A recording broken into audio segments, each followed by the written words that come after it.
Bem-vindo, boa tarde ao senhor. Eu queria justamente puxar o gancho dessa apuração da Débora. O senhor disse que já fez contato com a administração Donald Trump. O que recebeu de resposta? Eu não fiz contato após o fato ocorrido de hoje, da prisão de Jair Bolsonaro. Nesse momento, estou recebendo informações ainda do que ocorreu e estou me prestando aqui a dar algumas entrevistas, utilizar a rede social para demonstrar o tamanho do absurdo disso. Porque, inclusive, na decisão do Moraes, ele cita a proximidade com a embaixada americana como motivo para prender o Bolsonaro. Cita também dizendo que o Ramagem, deputado federal, se evadiu do Brasil, segundo ele tem acusado, dizendo que isso daí também poderia criar a evasão de Jair Bolsonaro. Ou seja, estão responsabilizando Bolsonaro por ato de terceiro, e também estão colocando argumentação esdrúxula. É óbvio que o Jair Bolsonaro não precisa ser preso. Ele é um idoso de 71 anos de idade, passou por 7 cirurgias, com muita frequência, dezenas de vezes nos últimos anos, esteve num hospital, utiliza uma tornozeleira eletrônica inócua, porque ele tem vigilância até com câmeras 24 horas por dia contra a sua residência, inclusive com a possibilidade de policiais adentrarem a sua residência, o que viola a nossa Constituição e nunca foi aplicado anteriormente sequer com os mais perigosos traficantes de drogas e assassinos do Brasil. Então, o que o Moraes está fazendo, ele está imprimindo uma tortura psicológica contra o Jair Bolsonaro, porque ele quer terminar o serviço iniciado pelo Adélio Bispo. A intenção de Moraes é, obviamente, assassinar o presidente Jair Bolsonaro, que tem se resistido fortemente, aguardando uma anistia para postular o seu nome à eleição presidencial do ano que vem. Débora Bergamasco, que viabilizou essa entrevista, a sua pergunta. Boa tarde, deputado. Obrigada por aceitar o convite aqui da CNN Brasil. Nossa, são tantas perguntas, né? Mas vamos lá. Gostaria de saber se te causou... só um reparo. Conversei com o Paulo Figueiredo, empresário, apresentador, e ele me disse que estava em contato, então, com o governo americano, o Departamento de Estado. Por isso que eu trouxe também essa informação, só para deixar claro. Aí eu sei que também os senhores dividem ali as tarefas. Deputado, é o seguinte, eu gostaria de saber se o senhor ficou surpreso com essa decisão do ministro Alexandre de Moraes de hoje e gostaria de saber dessa informação que está um pouco nebulosa. Você tem a informação se o seu pai tentou mexer ali, alterar alguma coisa na tornozeleira eletrônica? Olha, Débora, especificamente não tenho nenhuma informação de bastidor com relação a isso. É claro que eu sempre fico desconfiado, porque isso daí, o que parece, veio da Polícia Federal, a mesma Polícia Federal que prende o Daniel Silveira à noite, um deputado federal que manda senhorinhas para a cadeia. Então, eu espero ouvir alguma informação mais fidedigna para me posicionar. No entanto, é claro que é totalmente sem utilidade essa tornozeleira no Jair Bolsonaro. Mais uma vez, um senhor de 71 anos de idade, que já passou diversas cirurgias, a saúde totalmente debilitada, numa prisão domiciliar, cercada por capangas do Alexandre de Moraes 24 horas por dia. Qual é a necessidade que tem de se colocar uma tornozeleira num homem desse? Como é que seria imaginar, olha o quanto ridículo seria imaginar uma fuga do Jair Bolsonaro nessas condições. Então, eu só consigo entender que essa tornozeleira eletrônica é um instrumento de pressão psicológica, uma tortura imprimida contra o Jair Bolsonaro. É porque ficaria muito descarado condenar o Bolsonaro à morte. Então, o Moraes ele sempre tenta utilizar de artifícios para dar ares de legalidade, tal qual ocorreu com o Clesão. Anteontem, foram 2 anos de falecimento do Clesão em situação muito semelhante ao de Jair Bolsonaro. Problemas físicos, atestados de saúde, e o Moraes simplesmente ignorando tudo isso, passando por cima de tudo isso e colocando os presos em condições fora da humanidade. Então esse é o objetivo do Moraes, porque ele acredita que assim fazendo, ele poderá enterrar o movimento político liderado pelo Jair Bolsonaro, ou ele acha que isso daí dará a ele uma condição melhor para tentar negociar uma retirada de lei Magnitsky contra ele e a sua esposa, a advogada Vivi Bárcia de Moraes. E isso daí demonstra a ignorância do ministro Alexandre de Moraes. Por quê?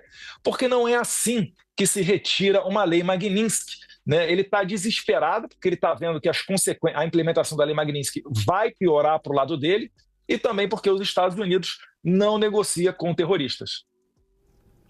Jussara Soares também tem uma pergunta, deputado. Deputado, obrigada pela entrevista. Deputado, nesta semana os Estados Unidos retiraram em parte a tarifa de 40% aplicada a alguns produtos brasileiros. O senhor imagina que essa prisão preventiva do ex-presidente Jair Bolsonaro possa causar um revés nas negociações entre o governo Trump e o governo Lula em relação a essa questão comercial? Em relação às tarifas, não, né? Porque não foi uma vitória exclusivamente do Brasil.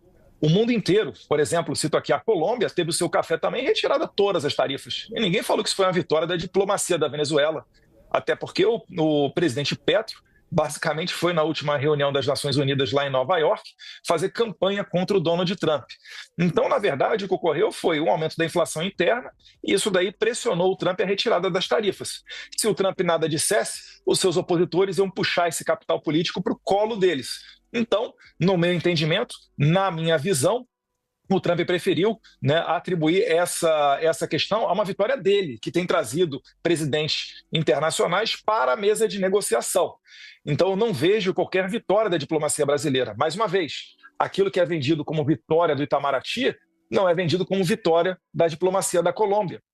E a gente pode perceber também que as sanções, todas elas se mantêm, né? Todos os vistos cancelados seguem cancelados. A Lei Magnitsky segue aplicada e essa daí é que é a questão verdadeiramente política, que está debaixo do guarda-chuva do secretário de Estado, Marco Rubio. Não uma questão comercial, como foi essa retirada das tarifas. Então, no âmbito das tarifas, eu acho que a prisão do Bolsonaro não irá influir, mas certamente no jogo político os bastidores já começam a esquentar. Eu recentemente vi aqui um tweet do conselheiro do Trump, o Jason Miller, falando, olha, vocês estão vendo o que está acontecendo no Brasil. Para todos aqueles que achavam que Alexandre de Moraes não iria colocar Bolsonaro numa prisão, né, que isso seria desumano, está aí a prova para vocês verem. Então, cada vez mais vai se desgastando a imagem do Supremo Tribunal Federal Brasileiro perante a comunidade internacional e eu acredito, finalizando, que isso dá margem até para outras sanções a outros atores.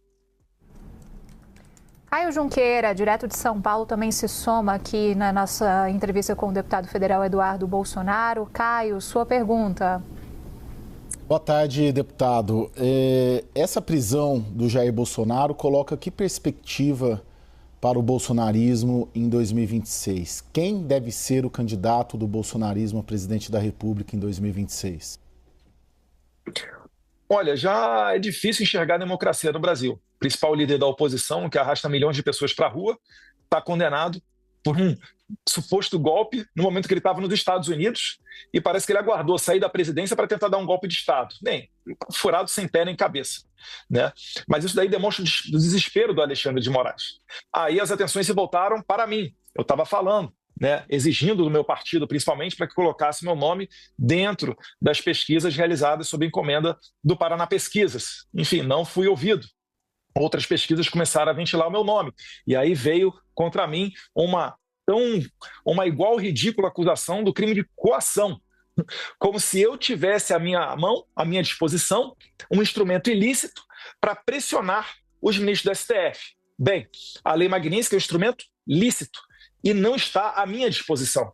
Então, se minimamente quisessem fazer algum trabalho jurídico em cima disso, deveriam investigar e processar Donald Trump, o secretário de Estado Marco Rubio e o secretário do Tesouro, Scott Bessent, que são quem toma a decisão com relação à Lei Magnitsky. Então, isso tudo daí é uma construção de uma narrativa para tentar me deixar inelegível. Tal qual agora está sendo construída outra narrativa. Quando o Moraes trata uma vigília de orações, equipara isso a um ato criminoso, falando de modus operandi de milícia digital e etc., o que ele está fazendo? Ele está tentando atrair a responsabilidade para cima do senador Flávio Bolsonaro para tentar também condená-lo e assim cair na lei da ficha limpa e não poder se candidatar ano que vem. Pergunto a vocês, vocês acham que a comunidade internacional vai reconhecer uma eleição no Brasil nesses moldes? Eu adianto, não reconheceu a da Nicarágua, onde foram presos 7 concorrentes presidenciáveis do ditador Daniel Ortega. E também não reconheceu a da Venezuela, onde a principal líder opositora, Maria Corina Machado, foi decretada como inelegível pelo TSE venezuelano, controlado pelo Nicolás Maduro. Então o Brasil, infelizmente, segue a passos largos esse caminho desses atores internacionais da América Latina, que não é coincidência nenhuma, fazem parte de um grupo chamado o Foro de São Paulo, intimamente relacionado com as Farc, com o tráfico de droga, e eles sabem que não tem outro caminho, que não retirar todos os opositores de uma eleição para que eles se perpetuem no poder. Deputado, se fala muito também da questão do deputado Alexandre Ramagem, me desculpe, eu queria ouvir o senhor sobre isso, porque se traça até mesmo um paralelo com a situação do senhor. Tem pedido já da Procuradoria-Geral da República de prisão dele e a PF trata a saída dele do Brasil como uma saída clandestina. O senhor chegou a fazer contato com o deputado Alexandre Ramagem? Há alguma chance dele retornar ao Brasil ou não há prazo para isso? Acho que essas perguntas têm que ser endereçadas ao deputado Alexandre Ramagem, né? Eu não tenho participação nenhuma com isso, mas, minha opinião pessoal, eu vejo com felicidade. Eu acho que ninguém pode ser decretado a cumprir uma pena, ainda mais tão larga quanto essa, né? Sendo que não cometeu crime algum. Qual é a ameaça que o Ramagem tem para com a democracia brasileira? Absolutamente nenhuma. O que eu lamento é que o Moraes esteja mais uma vez rasgando a Constituição e responsabilizando o Bolsonaro por uma conduta de terceiro, algo que é proibido em nossa lei. Eu não posso ser punido porque outra pessoa tomou determinada conduta. E o Moraes anteriormente fez isso, né? Ele colocou de volta na cadeia várias pessoas que estavam em casa relacionadas ao 8 de janeiro, utilizando como fundamento que muitos deles fugiram para a Argentina. Ora, ele está punindo quem está seguindo a lei, que está no território brasileiro, com base na conduta de outros que saíram do país. Mas ele fica confortável. Por quê? Porque se alguém tenta denunciar isso, vai sofrer as mesmas consequências que eu estou sofrendo. Inclusive com a esposa, minha esposa até hoje não tem uma resposta disso, né, com as contas bancárias bloqueadas. E eu sou um deputado federal. Quando o Moraes faz uma ação dessa contra um parlamentar que tem imunidade parlamentar, ele sabe que ele está intimidando todo o resto para não se aproximar de nós. Aí eu vou falar para vocês, como é que fica o financiamento de campanha do PL ano que vem? Como é que fica, né, a gente dar apoio a candidatos ano que vem, que se forem reeleitos, não terão imunidade parlamentar e vão ficar debaixo da perseguição do Alexandre de Moraes. Então o Moraes ele está moldando a política brasileira com base no abuso de seu poder. Ele quer controlar a eleição de 2026. E está tendo sucesso nisso com essa prisão do Jair Bolsonaro.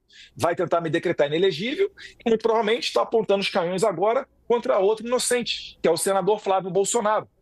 Dessa maneira, eu pergunto a vocês, restará democracia para as eleições de 2026? Ou será que com esse quadro de fatos que eu acabei de citar, finalizando, vai ficar fácil para a comunidade internacional dizer que o Brasil não é mais uma democracia, se equivalendo com a Venezuela? Débora Bergamasco. Deputado, pegando desse ponto que o senhor traz, né, segundo a sua avaliação, essa perseguição para tornar o senhor inelegível, seu pai já está inelegível, o senador Flávio Bolsonaro inelegível, que foram nomes que apareceram como possíveis candidatos à presidência pela direita. Duas perguntas. Seguinte, primeiro, o cerco está se fechando, por enquanto, então, né, se esse caminho que o senhor traça, se ele se concretizar, ficamos com o nome de Michele Bolsonaro, Tarcísio de Freitas e alguns governadores aqui que se dizem de direita. Minha pergunta, o senhor apoiaria algum desses nomes? E outra pergunta, que ela é um pouco mais profunda, deputado. Quando, às vezes, a oposição, quando está numa ditadura, ela acaba se evitando, boicotando a eleição, porque sabe que não é uma eleição séria, não é uma eleição transparente, não é uma eleição justa. Na sua avaliação, já que o senhor diz que o ministro Alexandre de Moraes está agindo para interferir na eleição, então, se isso de fato for verdade, não é uma eleição limpa. O senhor defenderia, então, que a direita boicotasse e não participasse da eleição, já que são cartas marcadas? Débora, primeiro, iniciando com todo respeito a resposta à sua primeira pergunta, né? Se for um cenário sem Eduardo, sem Flávio, sem Jair, já não há mais democracia. Para mim, tanto faz quem será, né, o presidente de direita, porque por mais que ele possa até ser, né, visto como alguém de direita, isso significa que ele não vai ter poder para agir livremente. Tudo que ele fizer, ele vai ter que pedir a bênção do STF, que é o que basicamente já ocorre hoje até mesmo dentro do Congresso. Situações ridículas, onde autoridades parlamentares têm que, antes de sequer votar uma lei, perguntar à Suprema Corte se pode ou não votá-la. E muitas das vezes, né, tem gente que trata isso daí como aceitável, como normal. Então, eu não pretendo participar de nenhum espetáculo circense para que assim seja dado áreas de democracia a esse ato. A questão do boicote é uma questão que pode ser discutida, né? Mas o que eu de antemão consigo garantir é a todos aqueles que pretendem se lançar como candidatos à direita que tenham o seu passaporte em dia, o seu visto americano em dia, uma conta bancária fora do Brasil e todos os instrumentos necessários para fugir de uma eventual perseguição, caso não tenham êxito, né, na sua eleição. Eu acho que isso daí deve ser feito. Eu acho que todos nós temos que pensar que não estamos mais num regime normal no Brasil. Acabei de falar do meu caso. A minha esposa está com as contas financeiras bloqueadas. Daniel Silveira foi preso durante a noite. A esposa dele também, impedida de usar rede social, contas bloqueadas. Então, isso tudo daí é o regime alexandrino que a gente está vivendo. Eu acho que de dentro do Brasil é difícil, né, que nós temos armas para lutar contra isso, mas mais para frente vamos ver como é que vai ficar esse cenário eleitoral, para saber quem serão os candidatos e quanto poder o Alexandre de Moraes vai ter ou não para tentar controlar essa eleição. Jussara. Deputado, hoje, novamente na decisão, o ministro Alexandre de Moraes citou 2 fatos: a proximidade da casa do ex-presidente Jair Bolsonaro com a Embaixada dos Estados Unidos e também o suposto planejamento de pedido de asilo à Argentina. Na sua avaliação, o ex-presidente deveria ter pedido um asilo político antes, ter deixado o país antes? O senhor era a favor disso? O senhor defendia esse asilo político? E quais as possibilidades do ex-presidente pedir ajuda a aliados, a políticos de direitos, governantes de direita em outro país? Jussara, agora já não há mais muito o que possa ser feito, né? Eu acho que a gente tem que fazer a pressão internacional, né? Muito que pode ser feito para evitar essa prisão, até porque ele está, nesse momento, se não me engano, até na Polícia Federal, né? Então, o que a gente está conseguindo perceber é que tem que ser feita uma pressão internacional, né? Para que o Bolsonaro, né, seja internamente no Brasil recebida essa pressão e seja votada a lei da anistia. Eu nunca vi do meu pai nada assinado de próprio punho ou dele comentando com relação a asilo. Mas mais uma vez, aqui eu realço. Eu acho que é justo todas essas pessoas do 8 de janeiro, o deputado Alexandre Ramagem, se realmente for essa a intenção dele de ir aos Estados Unidos, de fugir de uma pena injusta. Entenda uma coisa: quando um bandido comete um crime e ele vai para a cadeia, isso é quase como se fosse na cabeça dele um acidente de trabalho. Ele sabe que estava incorrendo naquele risco ao cometer atividade delituosa. Outra coisa é a cabeça de alguém que não cometeu crime algum. A gente não pode cair nessa narrativa de achar que o presidente Bolsonaro esperou um momento onde ele não era mais presidente, onde ele nomeou os chefes de força, né, da Marinha, Exército e Aeronáutica indicados por Lula antes de deixar a presidência, no momento que ele não estava mais no Brasil e colocou em campo velhinhas e pessoas desarmadas. Lembrando, não foi dado um tiro e não foi apreendida uma arma de fogo durante o 8 de janeiro, para que nesse momento Bolsonaro tentasse dar um golpe de Estado. Pelo amor de Deus, mais ridículo do que isso, é só pensar que o Bolsonaro estava planejando uma fuga. Um senhor de 71 anos, numa prisão residencial, num país onde todo mundo conhece ele, vigilância 24 horas por dia, câmera com sensor de movimento, e então ele conseguiria fugir. É óbvio que não, né? Mais uma vez, essa tortura é instrumento, essa tornozeleira, ela é instrumento de tortura contra o Jair Bolsonaro, numa tentativa do Moraes de repetir aquilo que já ocorreu com o Clezão, que é assassiná-lo. Então eu tenho que minimamente vocalizar isso, enquanto ainda me resta um espaço, né, numa imprensa aqui como a CNN, que eu agradeço essa oportunidade, e também as minhas redes sociais.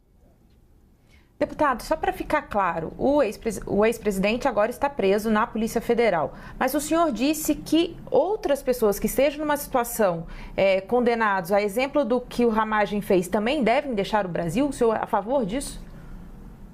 Sim, porque eu não sou a favor de colocar inocentes encarcerados. Eu estou vendo uma narrativa sendo construída para se jogar um jogo político. Querem controlar a eleição de 2026, prendendo essas senhoras, prendendo parlamentares, eventuais futuros senadores, que é o meu caso, ou presidenciável. Flávio Bolsonaro agora é outro caso. Então eu não posso entender isso daí como normal, como justo. Então, minimamente, ainda que não seja o cenário ideal, né, porque isso demonstra que já não há mais democracia ou esperança de uma justiça vinda da Suprema Corte, eu acho que sim, vale a pena você lutar pela sua liberdade.